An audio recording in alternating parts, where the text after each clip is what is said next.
இந்த போறப்பு தான் நல்லா ருசிச்சு சாப்பிட கிடைச்சது.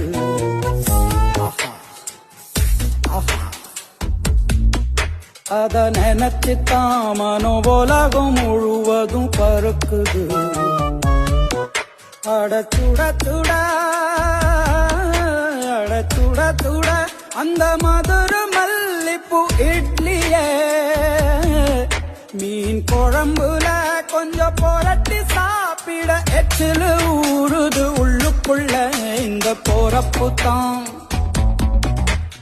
போறப்பு தான் நல்லா ருசிச்சு சாப்பிட கிடைச்சது. இந்த போறப்பு தான் நல்லா ருசிச்சு சாப்பிட கிடைச்சது. அத நினைச்சுதான் மனோபோலகம் முழுவதும் பருக்குது.